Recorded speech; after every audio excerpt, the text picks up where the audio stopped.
Bismillahirrahmanirrahim. Assalamualaikum warahmatullahi wabarakatuh. Waalaikumsalam warahmatullahi wabarakatuh. Alhamdulillahirabbil alamin wa bihi nasta'in ala umuri dunya waddin. Assalatu wassalamu ala asyrafil anbiya'i wal mursalin wa ala alihi wa sahbihi ajma'in. Amma ba'du. Yang pertama-tama, marilah kita panjatkan puja dan puji syukur kita atas kehadiran Allah Subhanahu wa taala yang telah melimpahkan rahmat dan hidayahnya kepada kita semua sehingga kita bisa hadir di acara ini dalam keadaan sehat walafiat. Shalawat serta salam tetap kita curahkan kepada Nabi besar Muhammad SAW yang telah menunjukkan kita dari jalan kegelapan menuju jalan yang terang benderang, yaitu agama Islam. Oke, lanjut saja kita mulai ya materi kita tentang PHIWM ya Ustaz. Jadi hari ini kita akan membahas tentang PHIWM. Nah, mungkin dari beberapa anak-anak ada yang belum paham apa itu PHIWM. Mungkin nanti dijelaskan secara singkat apa itu PHIWM. Kemudian PHIWM dalam kehidupan pribadi seperti apa, kemudian dalam keluarga seperti apa, dan dalam masyarakat seperti apa. Jadi semoga silakan Ustaz. Matur suwun. Bismillahirrahmanirrahim. Alhamdulillah, salatu wassalamu ala Rasulillah wa ala alihi washabbihi wa man wala ma ba'du. Menjawab pertanyaan yang pertama tadi, apa sih yang dibilang PHIWM? Secara umum akan saya mulai dari sesuatu yang paling mendasar, bahwasanya seperti kita ketahui, Muhammadiyah sebagai sebuah organisasi keagamaan yang besar, sudah pakemnya itu sudah paten. Terhadap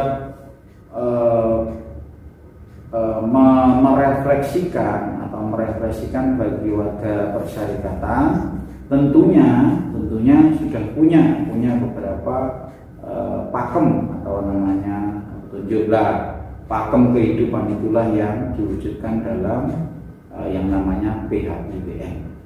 Apa itu PHIWM? Adalah pedoman hidup Islami warga Muhammadiyah. Perlu juga dipahami sebelum masuk kepada beberapa detail dari PHIWM itu, di matrik ajar, atau kalau ini namanya, kita memahami dulu ya, organisasi Muhammadiyah ini organisasi besar, punya pakem, punya patron, dan punya juga beberapa panduan-panduan. Dalam matrik ajar dari pimpinan pusat Muhammadiyah, PHI sendiri masuk di bahan ajar paling utama bersama dengan KPT. KPT itu himpunan putusan tarjih, buku yang merangkum kata ubudiyah atau putusan-putusan yang rajih atau yang memang sahih untuk dilaksanakan menjadi panduan ibadah warga Muhammadiyah.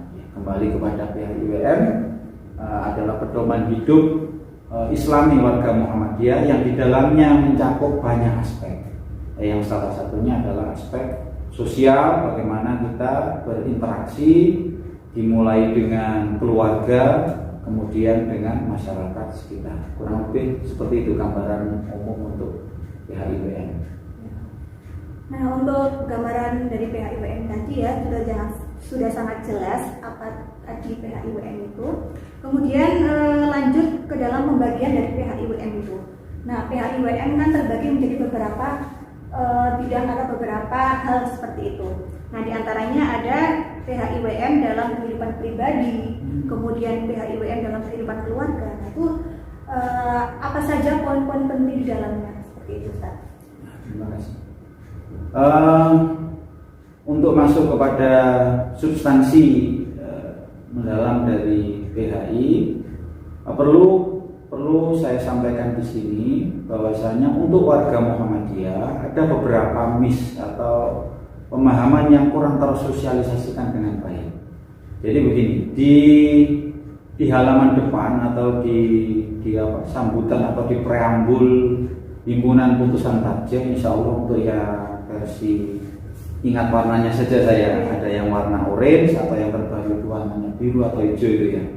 itu ada lampiran yang di dalamnya di preambul itu ada diksi yang menegaskan bahwasanya diksinya kalau saya nggak salah ingat, kewajiban untuk melaksanakan semua keputusan tarjih bagi seluruh warga Muhammadiyah. Nah, ini sebenarnya menjadi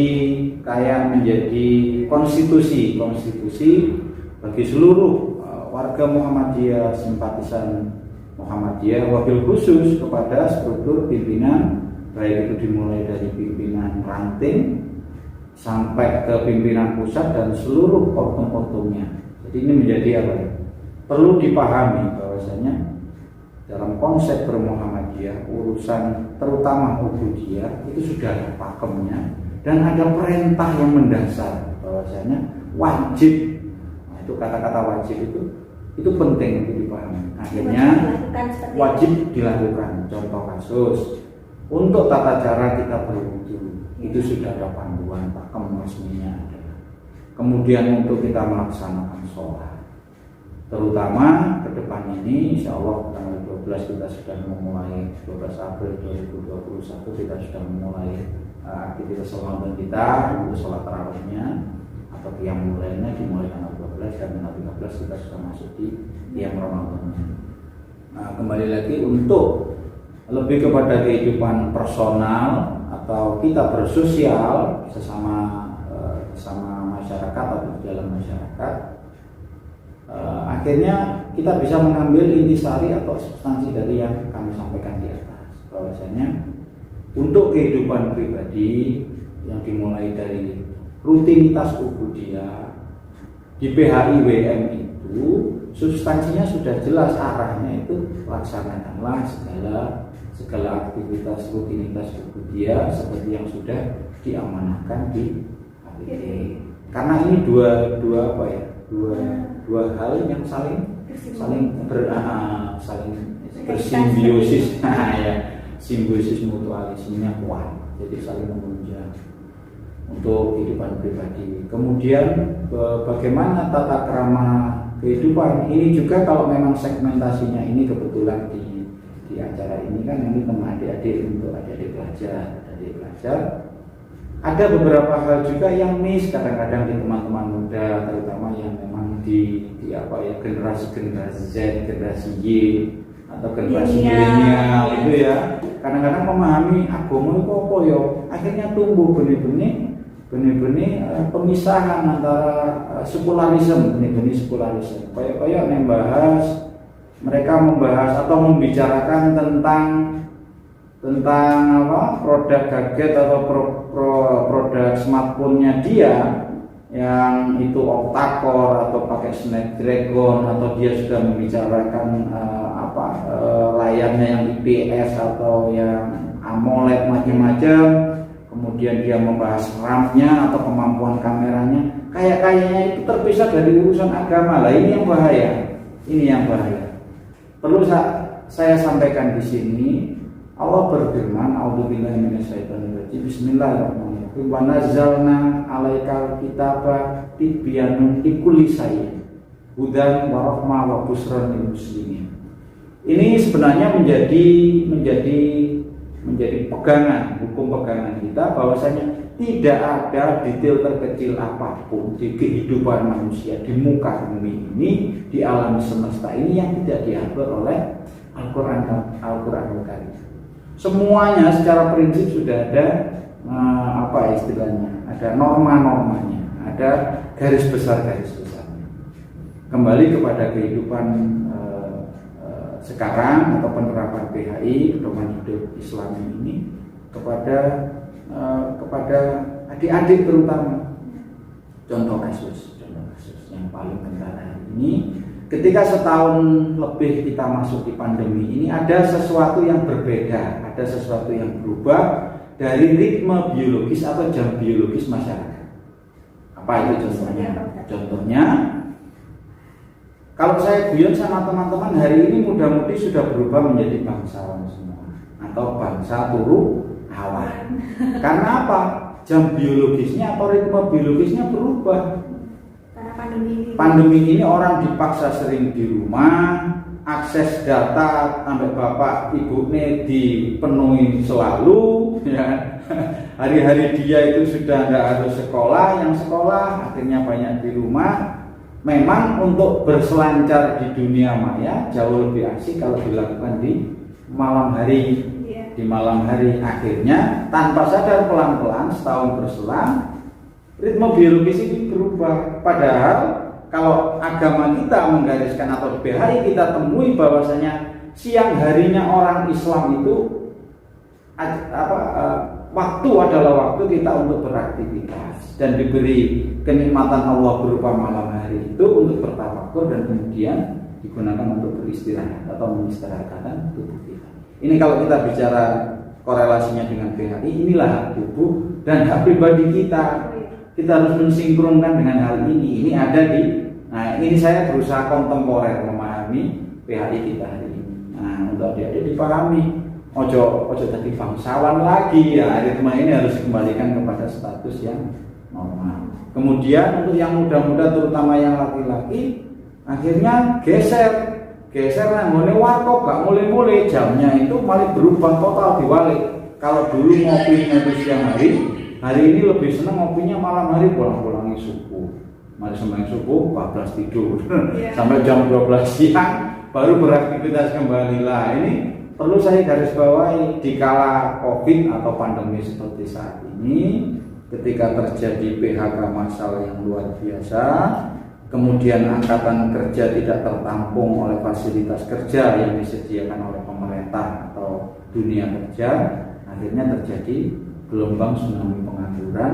Dan pengangguran ini senangannya yang mengumpul nang warkop malam-malam, jadi satu dengan adik-adik yang relatif dalam usia sekolah. Interaksi ini juga sesuatu yang tidak sehat kalau dari perspektif saya. Karena apa?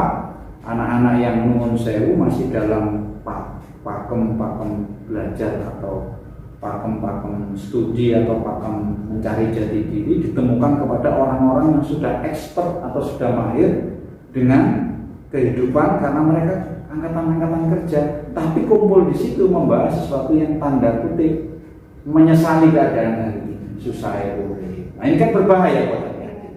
Nah ini untuk implementasi dari PHI di kehidupan pribadi dan sosial pada hari ini. Kalau dalam kehidupan keluarga seperti apa ya Ustaz? Oke. Yang jelas kembali saya ke ayat yang saya setir di depan, perlu dipahami untuk adik-adik semuanya bahwasanya ketika a'udzubillahi minasyaitonirrajim bismillahirrahmanirrahim al-yauma akmaltu lakum dinakum wa atmamtu 'alaikum ni'mati wa raditu lakumul Islam madinah, itu sebenarnya harus kita pahami, perlu dipahami terutama untuk generasi-generasi muda, adik-adik semuanya. Islam itu paripurna. Allah juga sudah bilang tidak ada satu hal pun yang tidak diatur oleh Islam. Nah, untuk kehidupan keluarga, Islam juga sudah paripurna. Untuk bagaimana kita hidup kalau di rumah statusnya sebagai anak, bagaimana beradab, bagaimana berakhlakul karimah sebagai anak. Insya Allah semuanya sudah ada di BHI. Jadi perlu di sini, apalagi di institusi sekolah itu minim selain ada soft copy yang bisa dibaca di gadgetnya atau smartphone-nya masing-masing, perlu ada buku. PHI itu kecil, bukunya kecil, untuk penggandaan juga relatif non sewu secara ekonomis juga biayanya murah. Itu perlu dibawa selalu, perlu dibaca selalu. Namanya juga buku saku. Jadi identik untuk PHI itu buku saku. Karena memang harus kemana-mana bawa itu. Biar lebih mengenal lagi. Ya. Betul. Karena hari ini ya kita melihat mau jujur atau tidak, diakui atau tidak, ada pergeseran norma juga atau adab atau akhlak. Ketika dunia sudah open source, sudah open informasi, orang bisa melihat bagaimana sih tata keluarga atau tata krama keluarga orang Amerika. Anak-anak sudah bisa lihat. Bagaimana sih tata krama orang keluarga di Inggris, anak-anak sudah bisa lihat. Karena idola anak-anak hari ini juga mau kita akui atau tidak, dia ya tetap melihat bahasanya westernisasi hari ini tetap jadi dia jadi tren idol atau menjadi trendsetter mereka. Akhirnya tanpa sadar dia berperilaku bagaimana berakhlak terhadap bapak ibunya juga ya melihat apa yang ada di YouTube atau ada di konten-konten video yang lainnya tanpa mereka sadar mereka beradab seperti itu. Nah ini kembali krusialnya atau pentingnya melihat kembali PHI kita. Gak banyak gesernya, tapi kalau agama kita atau menjadi adab kita sebagai orang Islam juga ada di PHI kita. Jangan sampai walaupun ufin dicelok wong tua itu bilang itu saja sudah fatal. Tapi bagaimana guyonnya atau joknya anak-anak hari ini karena konten-konten yang informasi terbuka itu sudah bergeser. Jadi kembali betapa pentingnya kita. Saya bisa menyampaikan panjang di sini. Oposisi berlaku terhadap keluarga macam-macam. Tapi itu terlalu panjang untuk disampaikan di media ini. Tapi paling tidak saya bisa ngasih clue atau bagaimana anak-anak kita atau kalau bahkan bagus lagi di pengajaran harian itu, karena kita harus sadar di matrik ajar pimpinan pusat Muhammadiyah yang menempati urutan paling atas adalah pengajaran dari PHI dan HPT. Ini yang kadang-kadang nun sewu, kadang-kadang kurang menjadi perhatian yang serius. Akhirnya sendiri, ya, Pak? Saya rasa institusinya semuanya, Mbak. Jadi penerapan ini itu matrik ajar ini baik di persyarikatan tingkat pimpinan ranting yang mempunyai masjid-masjid itu, paling tidak materi-materi PHI ini menjadi bahan kuliah-kuliah rutin, entah itu kulsum, kultum dan lain sebagainya. Apalagi ketika digeser kepada wilayah formil amal usaha Muhammadiyah yang berupa pendidikan, itu harusnya PHI ini non sewu. Kalau memang ini berupa buku ya kita tahu lah. Kalau hanya disuruh bawa dimasuk nono sakune atau tasnya anak-anak ya nggak mungkin lah. Ya, kemungkinan itu dibaca kecil sekali. Saya rasa non sewu kalau kita ingat di beberapa pengajaran paham-paham dunia itu sesuatu yang berulang-ulang itu wajib. Bahkan Hitler sendiri sampai bilang kebohongan yang diulang-ulang itu menjadi kebenaran. Saya cuma ingin menggarisbawahi seperti PHI ini harus diulang-ulang terus setiap saat. Jadi setiap ada kesempatan masukkan materi ini. Karena apa? Ya kembali lagi untuk materi ajar utama. Jadi seluruh komponen persyarikatan ini yang menempati peringkat paling atas itu ya PHI, WM sama HPT. Iya.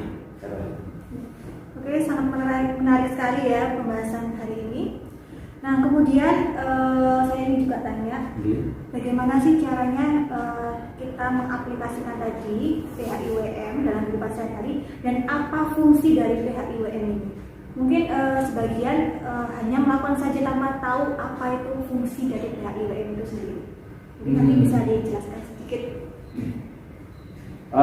Yang jelas apa yang ada di dalam PHIWM itu tidak jauh dari kalau kita bilang Islam agamaku, Muhammadiyah gerakanku. Jadi sebenarnya itu adalah intisari ajar atau intisari dari manual atau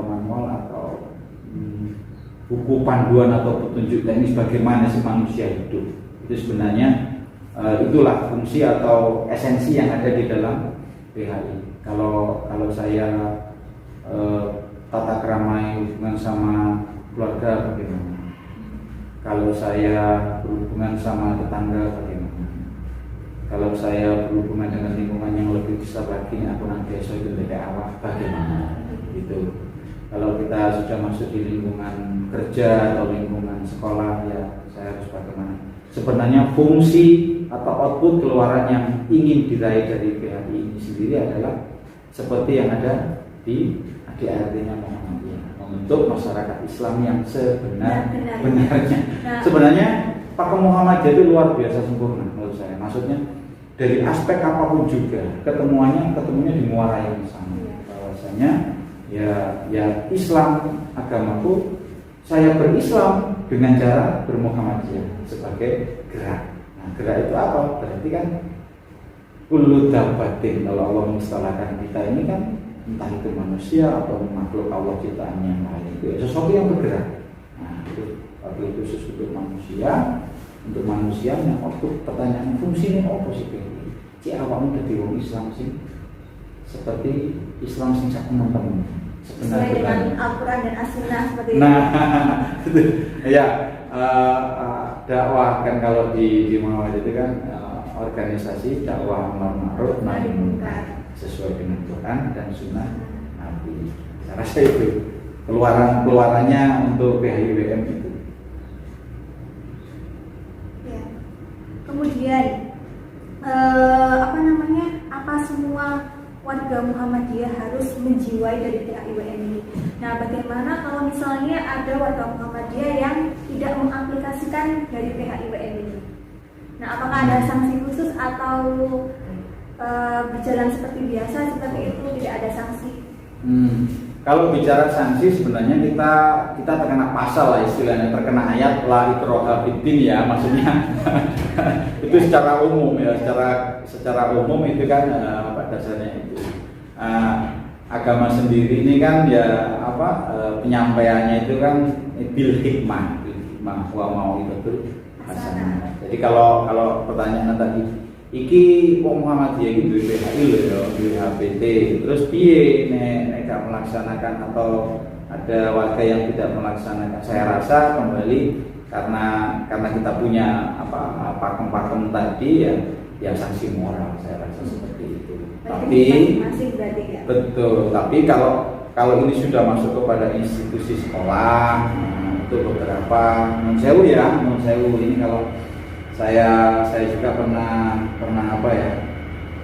ikut dalam istilahnya evaluasi atau praktek gitu ya, kalau untuk mengetahui bagaimana sih cara karyawan atau guru-guru atau tenaga kesehatan kalau yang di rumah sakit itu melaksanakan HPT atau melaksanakan PHI. Memang harus jujur kita akui PHIWM atau HPT sendiri ya kalau 100% terimplementasikan, kalau kita melihatkan begini, harusnya untuk institusi di kelas pendidikan atau di kelas rumah sakit atau kaum Muhammadiyah yang lain itu ya otomatis lah minim kalau karyawannya atau gurunya ya bayangan masyarakat sih pasti sesuai lah PHI. Tapi ternyata kan juga masih perlu sosialisasi atau perlu penekanan. Ya tadi saya sepakat dengan kalau ini institusi pendidikan atau institusi lembaga kerja atau adalah sanksi-sanksi itu, tapi saya rasa kembali dikembalikan kepada kebijakan institusi masing-masing. Tapi saya rasa kalau dibawa kepada lingkup masyarakat luas atau dibawa kepada kehidupan warga Muhammadiyah atau simpatisan Muhammadiyah yang mungkin hanya moral, jadi ya kudune sih kalau sudah ngaku sebagai warga Muhammadiyah, segala aktivitas, perilaku, terutama yang bersinggungan dengan ubudiyah yang mencerminkan apa yang ada di PHI atau di HPT. Karena memang ya itulah panduan kita. Karena sering kalau bukan jargon, analogi atau gambaran kalau saya kan sering kalau di kumpulan anak-anak muda baik itu IPM, IMM yang pemuda Muhammadiyahnya, saya lebih intens di kesana. Itu saya sering pakai analogi begini. Muhammadiyah itu sarana untuk apa? Kalau kita merujuk kepada ADART kita atau di materi ajar Darul Arkom atau Baitul Arkom kita, sarana untuk mengantarkan kita yang sudah syahadat asyhadu alla ilaha illallah wa asyhadu anna muhammadar rasulullah kepada Jannatul Naim. Karena memang itulah tujuan kita semuanya. Seperti ikrar kita, ya kan? Ikrar seluruh orang-orang yang sudah berkomitmen atau sudah qalu rabbunallah, sudah menganggap Allah sebagai Tuhan kita ya. Implementasinya itu. Muhammadiyah ini adalah sarana. Muhammadiyah ini adalah hal. Muhammadiyah bukan hal. Nah gitu ya. Jangan disalahpahami. Banyak sekali yang menganggap bahwa Muhammadiyah itu agama seperti itu. Lah ini yang akhirnya kita melihat fenomena yang ada ya nuwun sewu, kadang ketika pemahaman yang salah terhadap sebuah media atau sebuah alat itu terlalu akhirnya tertimbullah fanatik kelompok. fanatisme kelompok buta ini yang berbahaya. Sering saya sampaikan, alhamdulillah saya punya banyak kesempatan untuk menyampaikan di generasi-generasi muda Muhammadiyah. Ini cuma alat atau fasilitas menuju apa? Menuju ridho Allah, Jannatul Naim. Itu. Tapi jangan dipahami Muhammadiyah ini sebagai agama, jadi bahaya. Kan gitu. Islam ini agamaku, pakai Muhammadiyah sebagai wahana bergerak. Maksudnya seperti itu. Nah, kita tinggal hari ini. Ketika kita sudah memilih Muhammadiyah sebagai wahana gerak kita, ada konsekuensi yang harus kita patuhi. Ini yang banyak disalahpahami orang. Saya umpamakan ini kendaraan atau bis. Di bis ini tulisan di sebelahnya ada yang namanya Muhammadiyah. Jadi ini alat untuk apa? Mengantarkan kita menuju tujuan. Nah, begitu. Tujuannya apa? Jannatul Naim atau ridhonya.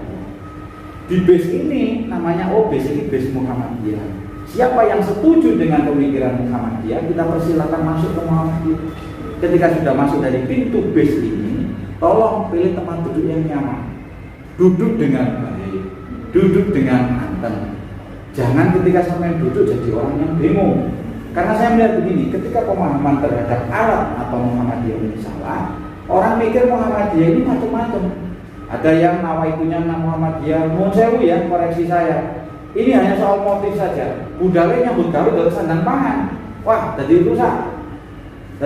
Allah hanya nuruti apa yang ada di hati hambanya. Nek awakmu mandang Muhammadiyah sebagai tempat golek sandang pangan, Allah akan membatasi. Hikmahnya hanya atau petunjuk Allah berhenti di sandang pangan saja. Bahaya sekali karena ini bukan nyambut gawe. Bukan tempat cari kerja Muhammadiyah ini. Seperti slogannya yang hidup-hidup dilarang. Kalau buyar, nah ini akhirnya nyambung dengan dakwah dakwah. Hidup-hiduplah Muhammadiyah nyambung. Karena apa? Muhammadiyah inilah tempat kamu mengabdi, tempat kamu semedi, tempat kamu wiritan. Ini wiritan dulu di sini. Nah, ketika kamu bingung pertanyaan yang klasik dari teman-teman, Mas, terus ya apa nyambut kayak kamu bayaran? Lu bayaran mau ambil Gusti Allah tidak akan dia. Nah, seperti itu sebenarnya. Kalau memahami ini benar, Muhammadiyah ini salah. Nah, kalau bis, melbu bis ini lumbuh singan. Duduk yang manis. Jangan kamu duduk, diri kamu ragu, ya Muhammadiyah kurang pas ya. Nah, kalau lumbuh ngomong nanggone sopir ambil kondektor, Pak kondektor saya mau turun. Gak toto Muhammadiyah ini akhirnya. Perjalanan bis ini gak pernah lancar. Bolak-balik ada. Gara-gara apa? Penumpang itu udah bingung, gak pernah yakin dengan Muhammadiyah. Karena apa? Pemahaman Muhammadiyah yang salah. Bolak-balik bisa lari. Kepingin pindah nang bis itu. Mari-mari balik mana berada? Ini jenenge bingungi wong akeh.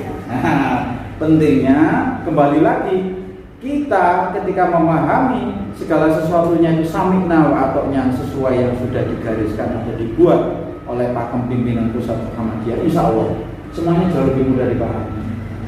Matrik ajar paling atas apa? PHIWM, pahami PHIWM. Terus aku cara ibadah ya apa? Pahami HPT. Cocokan ambil HPT. HPT kurang pas kau sedikit. Ini cuma organisasi. Apalagi HPT ini yang merumuskan adalah kumpulan yai-yai luar biasa dan yai-yai top di Muhammadiyah. Apalagi yang harus kita perdebatkan. Nah itu maksudnya. Nah, saya rasa itu. Oke, terima kasih Ustadz Adi sudah menyampaikan materi tentang PHIWM ini. Semoga nanti anak-anak bisa menangkap dengan baik dan bisa mengaplikasikan apa yang sudah Ustadz sampaikan tadi. Amin. Dalam kehidupan sehari-hari. Ya. Kita akhiri dialog kita pada hari ini.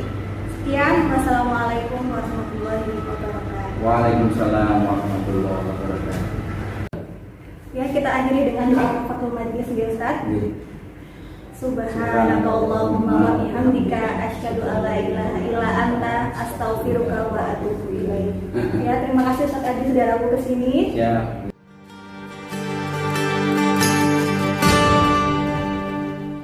Sang surya telah bersinar, syahadat dua melingkar, warna yang hijau berseri membuatku rela hati